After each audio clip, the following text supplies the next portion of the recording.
Welcome back to Today in Yuma. I'm Jennifer. And I'm Teresa. Joining us now from Cocopah Museum is Joe Rodriquez. Good morning, Joe. Morning. Great to have you here. Thank you. Well, busy is an understatement. But I know you have a variety of things going on, but what are we chatting about today? Well, today we're talking about having exciting news. Last visit, I was alluding to something big, and today we can officially say that we're expanding our museum. Really? Yes, if you take a drive out to visit us, you'll see a lot of construction in front of our existing exhibit. We're building a standalone building that will be accessible by doorway, not a tunnel, but you can exit out to the side. A new doorway built into our existing exhibit room, which will then a few feet, and you'll enter into a new facility that will be opening up hopefully by the early, if not middle of the summer. So it's pretty quick. That's quickly, yeah. Well, it was a long time planning. We had it. The funding came through right around before COVID hit, and then COVID came, and then funding was still there. But then, as we were trying to nail down prices for a lot of things with the contractors and architects, and things changed a bit. But we got it down solid now. And Now, when was the last time that anything kind of this magnitude was done over there? Was it the initial construction? The initial back in 95. Oh, wow. 1995. That's a good Almost 30 years. 28 years ago, yes. Yeah. So that's big news for us. There's been construction, with our enterprises all the way around, even as we speak. And we have a lot coming up this year with different departments and the tribe in itself. But for us, it's exciting because then our department is going to be able to showcase more information and be a rotating display, so that every so many months we'll be switching it out, and hopefully get more people to come out and visit us and get more information and understand the culture a little bit more, so that they have a more rounded out understanding. Well, that's what it's all about, Yes. too. And again, for those who may be new to the community, or maybe you've never had the opportunity to go out there to the Cocopah Museum, they have so many different things. And it's about educating about the culture and the traditions. We've shared before about the history of music through the tribe, Yes. and what you continue to do to share those exhibits. And there's just so much that you do. You're kind of tucked away a little bit because you are in Somerton, but you're not that far away. No, we're 4 miles approximately. Once you leave the reservation, about 1 mile out, then you'll finally see a sign in the middle of the field says city limits, Somerton city limits. So Somerton is, just 4 miles from us, but you blink a couple of times and you're there. And, well, with the wind today, you might be blinking a lot more. Well, are we starting to see field trips and stuff for the schools? Yes, approximately a couple of weeks, we got a school coming out with a very large group of kids. We have about 80-something students coming in. Oh, wow. I forget what school, but they're just lining up. I got some pending right now because they're trying to see if they have the funding for the buses to make it out, and we want to be able to accommodate them. We'll do whatever it is to get them out there, and hopefully they like to stay and have lunch, and the weather permitting, they can go and roll around in the grass outside. We have plenty Get a little fresh air while they're at it. They love that, especially the smaller kids. If someone was to head out there to the Cocopah Museum today, what could they expect to see? Construction. a lot of nails flying and lumber being. But the museum is open. Yes, to public we're still. we're still running at full capacity there. We're still doing tours. I had one yesterday. We've got a lot of new people coming on board with all the different departments surrounding us.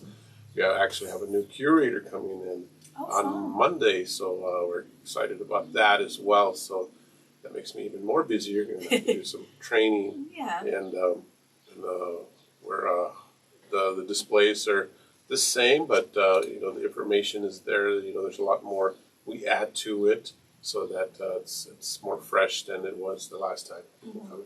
And of course, museums aren't like convenience marts. It's going in 2 or 3 times a week. For here it's a lot more. It's like going to school. Yeah. And when to go to school again now.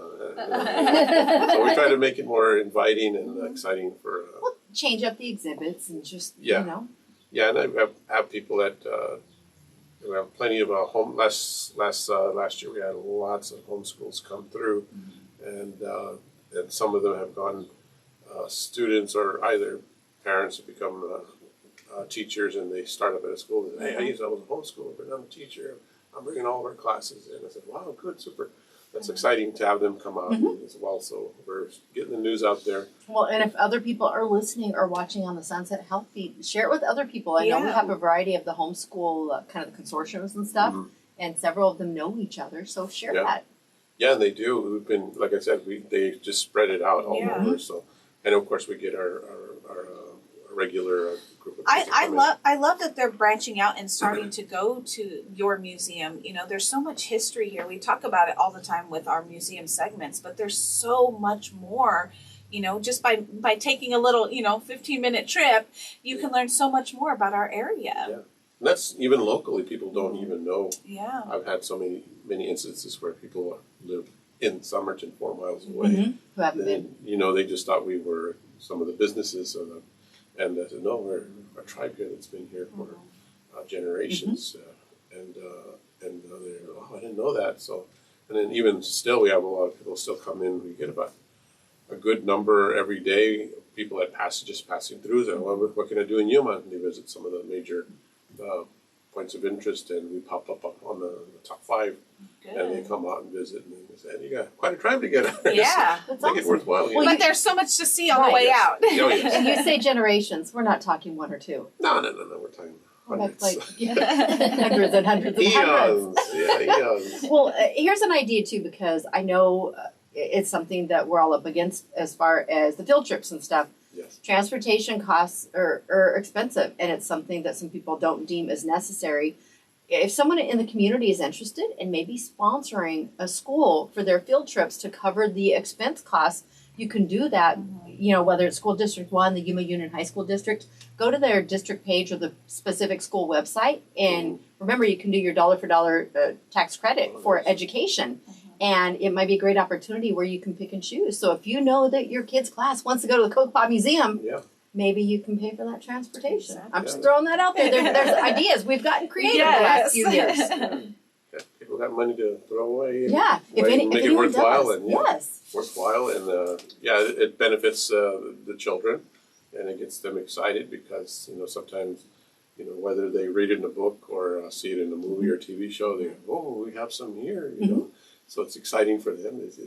They wind up looking at. They go through our gift shop and they say, I saw this before, and then they get excited, and then a lot of the children are just overwhelmed with what is presented to them, and they come up with tons of questions. And I love that. yeah, sometimes I go, let me get back with you. I'm gonna have to call a friend on that one. So they stumped you. Sometimes. If not, I'll just make it up. We know children have some off the wall questions. Oh yeah, they do. We've had quite a few field trips through here. We've also learned that you don't let them just say anything you want, record anything you want. No. Because we've had them come here for tours too. It's always interesting. Yeah, Jennifer learned the hard way. Read this piece of paper. Read this piece of paper would be much easier. Pick a question from this list. Yes, exactly. Stay that page as well. You guys are very active on social media, and one of the ways too, if you're not, maybe there's a field trip coming up, but you like to introduce your child to some of the things that have already been happening. The Cocopah Now YouTube channel has so many awesome videos. Jonathan does a great job with your team and puts stuff on there all the time, so you can show them that, give them a little teaser too. But I encourage people, share that with family and friends from out of town. So when they do come to Yuma for a visit, they're going to want to go out there. The museum is on their little must-see list. Oh yeah, definitely, and that's one of the draws because of the information that's been placed there that makes people interested and say, well, I didn't know this was going on. And so that makes it a draw for people to come into, come to our establishments locally, and also to visit our museum. So it just makes them curious because a lot of times, because of whatever reason, they might be homebound or I don't want to say homebound, but just not able to get out. Yeah, they just they might not interest them as much. They've seen whatever else was in town, or they're not a nightlife person, or that doesn't mean we're open at night, but it means that, just to have an interest in seeing something that's just different than what's been. Night at the museum, it might be a thing. Yeah, they did make movies about it. Those things, I don't know about those. But I gotta sleep. We totally understand. You can't work 24 hours a day. 20's enough as it is. Yeah, that's about it. And there really is so much to see out there on the reservation. I mean, of course, the museum's there, but you guys have so many other projects going on down by the river and all these different things. So I know that there's more going to be coming out about the different preservation projects and things like that. But you can really go spend an afternoon out there and learn so much, about a community that is right here. Like he said, the grounds are large too. Yeah. Yeah, we that all that information, and people would get an understanding about, the things that we concern us, especially with the environment, the river, the land itself, and all those things are tied into our culture. And the culture is, we have to preserve all of the things that are around us in order to maintain our culture. Right. These things are gone, then we have to, go to plastics, and, all these different things that are manufactured. And you want to keep as much of your culture alive as possible. Yeah, and retain what we have and how we've done it in past times with the original, types of plants, trees, and that's of course all brought up through water. Big concerns for us. So we do a lot in order to maintain all of that so that we still have it today. Very, very important. It is. All right, again, if you're interested in checking out the Cocopah Museum, what are the hours? We're open Monday through Friday. The exhibit and gift shop are open 9 to 4 o'clock. Our office hours are 8 to 5. Okay. Yeah, and we're closed major holidays. Because Joe's got to sleep sometimes. Yeah. And then, of course, major holidays. Good Friday's coming up. And, gotcha. Well, we'll be excited to hear about the new opening of the new building here come on out, in a couple of months. One thing that I do miss, because my son's older now, I missed the field trips. I was always a chaperone. And I love seeing their eyes light up when they go someplace and the wheels start turning. Because they're starting to think of those questions where they can try and stump Joe. Yes, or any of the other curators. The best part of it is if I walk in first and I walk in backwards when the exhibit opens and the light goes on and all these kids' eyes turn into saucers. And something look at this, it's meant to do that. And, because you don't see everything behind the tinted doors, but once the doors open up and the lights light up and you see our diorama right in the middle, then and the kids are just, wow, look at that, and then they start getting out of hand. Yeah. And no, come on, let's it is a museum. It is a museum. Yes. Well, we encourage you again. Follow them online, follow them on social media. Make sure you stop by, and if you are perhaps someone associated with education and you have not yet scheduled a field trip, reach out to them. That way you can get on the calendar. Most definitely. 928-627-1992. 627-1992. Yeah, ask for John. All right. Thank you so much, Joe. All right, thanks a lot. We are going to take our Village and Pizza Parlor selfie out in the courtyard. We'll be back with more of Today in Yuma with Parks and Rec Tuesday after this.